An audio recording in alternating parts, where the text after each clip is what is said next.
So the BO1 and BO2 ports, as we know it right now, are live and active, but there's still some things I wanted to talk about in terms of Activision and the bigger problem with these ports coming out. Now, before I go into this, I just want to say that I am definitely very grateful and happy that for once in this crappy generation of gaming that we have something to look forward to. Black Ops 1 and Black Ops 2 were very important games to me growing up, and the fact that millions of people get to play these games on modern consoles, obviously because a lot of people don't have these older consoles like the 360 or the PS3. It makes me happy to hear that, people are now gaming the way that I was gaming in the golden age, and that's definitely a plus. However, just because Activision put these ports out doesn't necessarily mean that Activision's off the hook. For some of you guys, you're not smart enough to understand why Activision's doing this. A lot of people would just sit there and say, well, their games aren't selling well, so obviously they're going to go ahead and put Black Ops 1 and Black Ops 2 available in the store so that they can get more people to play their games. That's part of it, but another part of it is Grand Theft Auto 6. When GTA 6 comes out, nobody's going to be talking about Call of Duty, and Activision knows this. Activision also knows how badly they have crapped the bed with Black Ops 6 and Black Ops 7, and they are seriously, desperately trying to keep the name of Call of Duty in people's mouths. Now, I'm disappointed that wager matches and league play are not here anymore for Black Ops 1 and Black Ops 2. I also think it's really, really, really weird how there's no player counter anymore. I don't necessarily know why Activision wouldn't keep those in the games. The only thing I can think of is that there will definitely be more players on Black Ops 1 and 2 than there were pretty much ever on Black Ops 6 and Black Ops 7. So I feel like the reason they're not having the player counter added is because they're too embarrassed to admit that their current games suck dick. And the reason why the player counter isn't there is so we can't see how many people are playing, so we can't compare the numbers for Black Ops 1 and Black Ops 2 to how badly Call of Duty's been doing recently. The main reason I'm making this video, though, is to just clarify that just because these ports are out doesn't mean that Call of Duty is back. I've heard that there's pretty bad input lag with the controller and, the response time of when you look around and stuff like that, which disappoints me because back in the day on the 360, yes, there was a little bit of input lag because obviously this was a 7th generational console we're talking about here. You didn't really have USB ports to plug in your controllers. I know that there was a wired, wire that you could buy separately and plug into your Xbox controller, but I never had that. I always played wirelessly. And I gotta say, the input delay was decently bad on the original hardware for these games, but it seems to be worse on these ports. Not as bad as the Xbox backwards compatibility ports are, but all I'm saying is this. There's a lot of people that are just throwing shade at me and other content creators who are saying that this doesn't really mean anything positive for the Call of Duty community.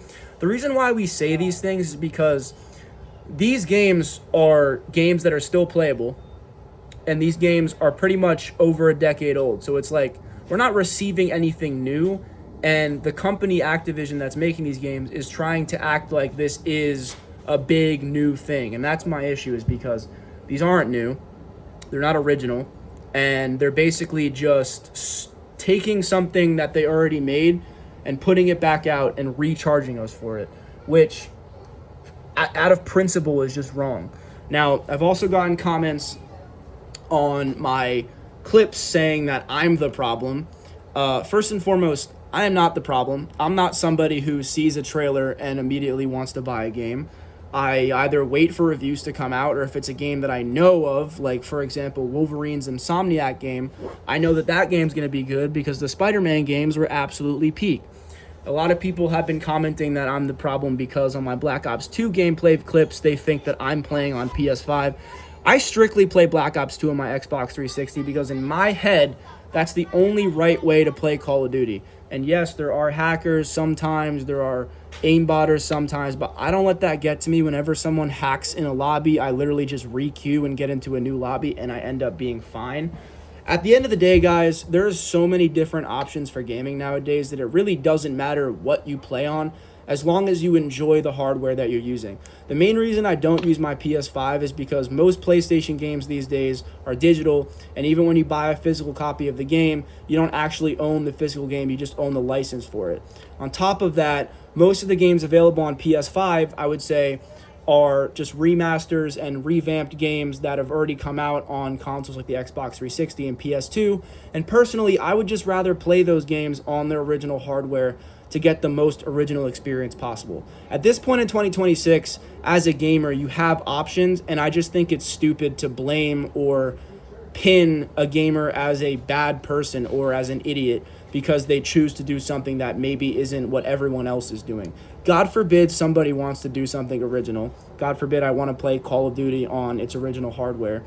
And I mean, I think after a while, this nostalgia trip will wear off. And like I said, I'm glad that Black Ops 1 and Black Ops 2 is back, because at the end of the day, now we have something to look forward to when we turn on our PS5s, right? But I don't think that just because theater mode is gone that there will no longer be hackers. I almost guarantee that within a month, there's going to be some sort of hack available. It's just inevitable with these games, like especially Call of Duty games. Someone's always going to find a way to hack the game and ruin the experience for everyone else. But on top of that, it's like, I don't necessarily care about rebuying these games simply because of the fact that for PlayStation 4 and PlayStation 5, they're two separate matchmaking queues. On top of that, if you have the season pass, you don't get matched up with people who don't have the season pass. It was the same issue back on the Xbox 360, but back then, you know, Activision didn't have the legacy of being a piece of shit company that they do now. So more people bought the DLC, and there are plenty of games to play and plenty of fun to be had, which is still possible on the 360. And I know this because I literally only play Black Ops and Black Ops 2 on my 360. Pretty much the entire point of this video that I'm trying to make here is, doesn't matter how you play it, as long as you're enjoying yourselves. And we got to stop trying to like make fun of other people, or just like in general, we just got to stop being negative. I see way too many negative comments on my videos and my posts and my reels and my TikToks. It's just like, enough is enough. If you enjoy it, you enjoy it. If you don't, you don't. It's fine to have a different opinion than somebody else, but personally, I just don't think these ports add anything to my life. Yes, I might be able to play PS5 Black Ops 2 with other people that have a PS5, but will it bring back the glory days? No, it won't.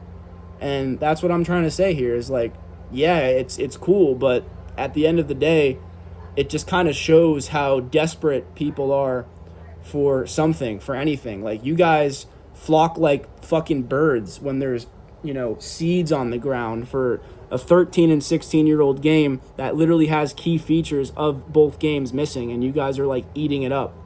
You guys are doing exactly what Activision wants you to do. And that's the problem is, you know, people like me stand on business, and what I say, I actually stand on it, and I stand by it, and I don't buy into the bullshit. But so many people have bought these games, and all of a sudden now everything's okay. Like, hell no, bro. Activision, you guys are pieces of shit. You guys know exactly what you're doing. You guys are so desperate to keep the Call of Duty name in people's mouths that you're willing to pretty much just out of nowhere throw these games out, and you're probably not going to update them. And like, yeah, cool, you guys brought out these two games. These two games should have been on the PlayStation Store since the launch of the PS5, to be honest. If I'm being like, these games should have been remastered when the PS4 was out. It's just like, I don't know, it's 2026, dude. Like, it's a little too late for that. And yeah, I mean, I have PS Plus. I can get both games for $40, and with DLC, it's $60. But it's like, I don't know, like, I'm kind of just over it, bro. Kind of just over Activision and everything that comes with it. I mean, I might buy the games and I might make content on the games, but to be honest, I will never enjoy playing Call of Duty as much as I enjoy playing it on the Xbox 360. I just won't. The Xbox 360 controller is peak. The hardware is peak, and it's not a port. It's like an official game that's released for that hardware, so I feel like you get the best experience on those games. I don't know, man. I'm just like fatigued, if that makes sense. And yeah, that's pretty much all I got to say. I thought I had more that I wanted to say, but honestly, I don't. If you guys are enjoying the ports, I'm happy for you, but for somebody like me, I'm just going to stick with my 360 for now.